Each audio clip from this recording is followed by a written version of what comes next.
got Reggie Haynes, who is our guest tonight for Women Crush Wednesday. Yes. And we love having men. Reggie? We love having men on Wednesdays. I'm fine. How are you? Good.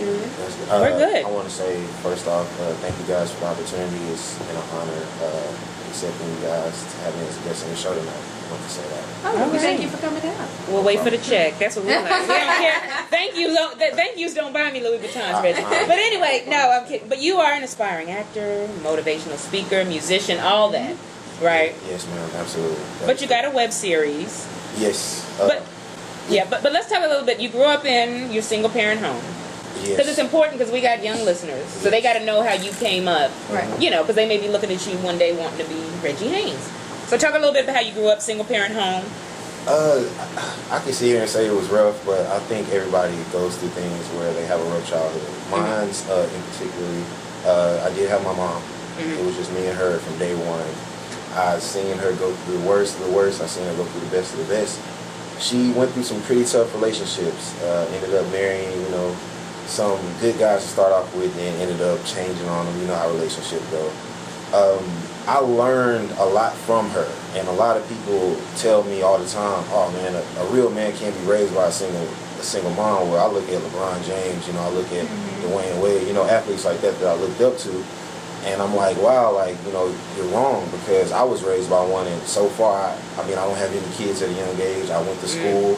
I'm trying to do positive things with all the things that I'm doing as far as, music, acting, and, motivating others to, in their beliefs and, do the right things in life. So I'm going to have to say that those guys were dead wrong, by saying that a real man can't be raised by a single mom. And that's basically what I was raised by. We went through the hood. She was in the hood most of the time. But the thing about my mom that I appreciate the most is that she tried to keep me away from all that.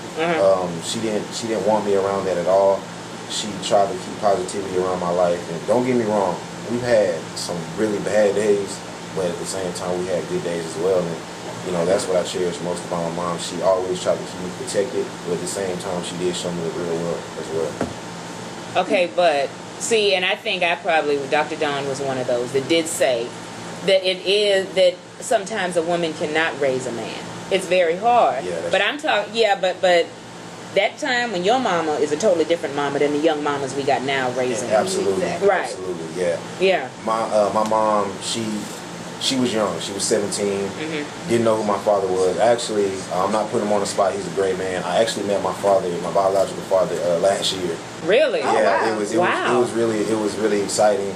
It takes time to get to know somebody. Especially throughout my whole life, I was looking for him. I think one of the reasons I got good at multimedia is because I used to search for him every day after school on the internet or whatnot. I used to ask my mom for a clue here, a clue there, whether it been the truth or not, and see, hey man, let me try to find my dad, and I can never find him. I stopped looking when I was about 17 and a half, 18, and he found me 2 years later, and he met up with me, and we've been chatting. So he's a great person. How old are you now? I'm 21. Okay, so you've been. Where was he? He was in Houston. The thing was, it was my mom. It's a complicated story. No, you don't have to go.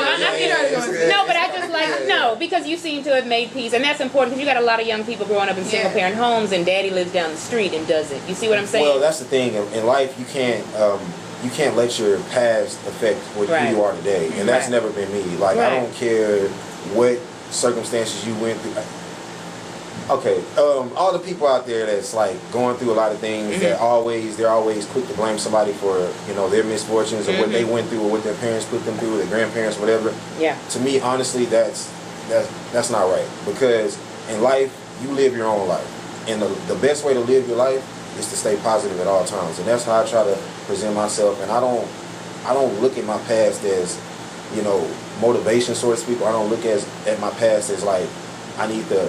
I just need to, take my anger out on somebody. I look at my past hey, that's where I was then, and this is where I am now. And, my past doesn't affect me more so because it's over. Yeah. So now I'm focused on trying to be a new me and trying to be a positive Reggie, and that's all that, I think that's basically how everybody should live. But, who am I? I'm not God, but I think the world should be a more positive place, and I think it starts off with people people that's trying to, live the life that I'm trying to live. And I think if people live that way, I think everything will be good. But hey, it takes time, you know. So has meeting your dad, you said 2 years ago, right? Yeah. Has it? No, last year. Last year. Yeah, Okay. yeah. So has meeting your dad last year, has it changed your life for the better? Do you see better to come now, or has it been more of a? Honestly, it didn't have no effect on me. Okay. Point being, because don't get me wrong. If this was years ago, I was still young. It might have had an effect on me. Right. But since I'm older, I'm more mature. I'm like, oh, okay, I met my real dad. I've been looking for him all these years. Where you been? Finally found you. But now it's like, don't get me wrong. He's a great person. It was an honor meeting him. Right. But in the same sense, it's like, okay, I met you. All those years where you were gone, I wanted you. I no hard feelings towards him at all. Right. Yeah. No hard feelings towards him at all. But it's just in the past. Like I said, in the past is the past. The present is the present. It didn't have no effect on me whatsoever. I really don't let events like that affect me. I just move on from it, whether it's a positive or a negative, and just say, hey, I found you. If you want to be a part of my life, the choice is yours. I'm gonna move forward with it without you. I commend you for that, because a lot of people, can meet their dads for so long, have so much animosity, but a big person. You say he's a great guy, and you just kept it moving. Even if he hurts me, I'm gonna turn the other cheek. So That's there's no point of being negative towards anybody if they hurt you intentionally. But you've been through a lot. Look, you said you had terrible breakups. So did your mom. So did Dr. Dawn. So did Chloe. So did Love. So did Teresa. Oh, yeah. So did Brandon. So did, to be honest, so did MJWJ. Oh, Look, no, but seriously. Yeah. You talk about your mom. You talking about backstabbing friends, backstabbing coaches. Man. How did the coach stab? That's what is it? I don't put people on blast like that, but This is to be honest. Didn't they tell you? What is this? To be honest, this is what I'm gonna say. You asked about the coaches. I feel like until this day.